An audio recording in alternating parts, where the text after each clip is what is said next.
اللہ جب کسی سے ناراض ہوتا ہے رزق نہیں چھینتا، آب و دانہ بند نہیں کرتا، سورج کو حکم نہیں کرتا کہ اس کے آنگن میں روشنی نہیں پھیلانی، چاند کو نہیں روکتا کہ تیری کرنیں اس کے ویڑے میں نہیں پڑنی چاہیے، بلکہ اللہ جب کسی سے ناراض ہوتا ہے سجدوں کی توفیق چھین لیتا ہے۔ سجدوں کی توفیق چھن گئی تو پھر سمجھو اللہ ناراض ہے، اللہ راضی نہیں ہے۔ اور اگر سجدوں کی توفیق نصیب ہو جائے، کسی نے واصف علی واصف مرحوم سے پوچھا تھا کہ کیسے ہمیں پتا چلے گا کہ ہماری نماز قبول ہو گئی ہے، تو انہوں نے کہا تھا ایک نماز کے بعد دوسری عطا ہو جائے تو سمجھ لو پہلی قبول ہو گئی ہے۔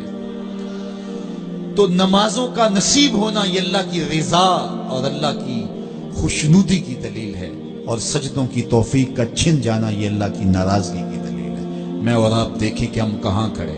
دیکھیے دولت تو کفار کو بھی ملتی ہے، اللہ دولت اسے بھی دیتا ہے جس سے راضی ہے، اسے بھی دیتا ہے جس سے نہیں راضی، لیکن سجدوں کی توفیق اسے ہی دیتا ہے جس پہ وہ راضی ہے۔ تو 5 گانا نماز شعار زندگی بنا لیجئے، نماز قضا نہ ہونے پائے۔ قیامت کے دن بے نمازی اس صف میں کھڑا ہوگا جس صف میں نمرود کھڑا ہوگا، جس صف میں حامان کھڑا ہوگا، قارون کھڑا ہوگا، شداد کھڑا ہوگا۔ مجھے بتائیے ہم میں سے کوئی یہ گوارا کرتا ہے ہم اس صف میں کھڑے کر دیے جائیں جہاں دشمنان خدا کھڑے ہوں؟ آج کوئی نماز پڑھے یا نہ پڑھے، حشر کے دن حکم ہوگا کہ اللہ کے حضور سجدہ کرو۔ ہر کوئی سجدہ کرنا چاہے گا، جو نہیں پڑھتا وہ بھی کرنا چاہے گا، لیکن بے نمازی کی کمر اکڑ جائے گی، وہ آرزو رکھنے کے باوجود سجدہ نہیں کر پائے گا۔ قرآن بتاتا ہے کچھ لوگ جہنم کو دھکیلے جا رہے ہوں گے، انہیں کچھ لوگ پوچھیں گے ما سلککم فی سقر، تم جہنم کو کیوں جا رہے ہو، کیا ہوا تمہیں؟ تو وہ جواب میں کیا کہیں گے؟ لم نکو من المصلین، ہم نماز نہیں پڑھا کرتے تھے۔ سب سے پہلا حساب قیامت کے دن جو بندے سے لیا جائے گا وہ نماز کا لیا جائے گا۔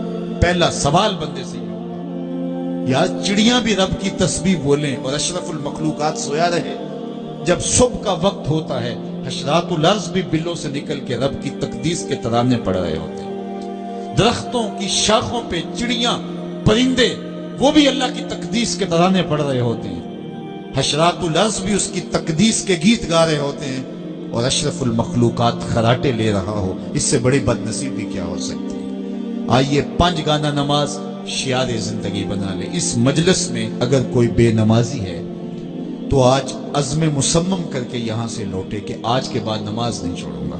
اور اگر آپ 5 گانا نماز کی عادت رکھتے ہیں تو آپ کو مبارک ہو، لیکن یہ عزم کر کے جائیے اپنے گھروں میں، اپنے اعزاء و اقرباء اور اپنے دوستوں میں اس زور سے تلقین اور تاکید کریں گے نماز کی کہ وہ پکے نمازی بن جائیں گے۔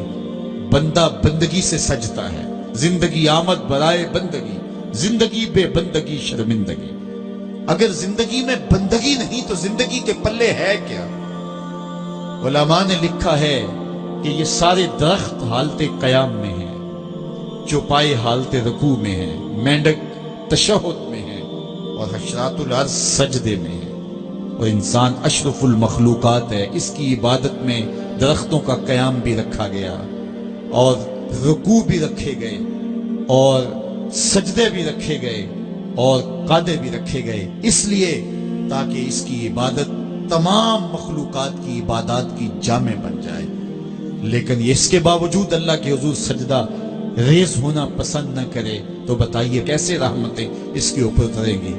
خوش نصیب تو وہ ہیں جو 5 گانا نماز ادا کرنے کے بعد تہجد بھی قضا نہیں ہونے دیتے، سجدوں سے اللہ کے حضور حاضری پیش کرتے ہیں۔ سب سے زیادہ بندہ اللہ کے اس وقت قریب ہوتا ہے جب سجدے میں سر رکھا ہوا ہوتا ہے۔ انسان کے اشرف اعضاء اس کے سر میں ہیں، بولنے کی قوت زبان سر میں، دیکھنے کی قوت آنکھیں سر میں، سونگنے کی قوت ناک سر میں، چکھنے کی قوت زبان سر میں، سننے کی قوت کان سر میں، سوچنے کی قوت دماغ سر میں، اور سر مالک کے در پہ۔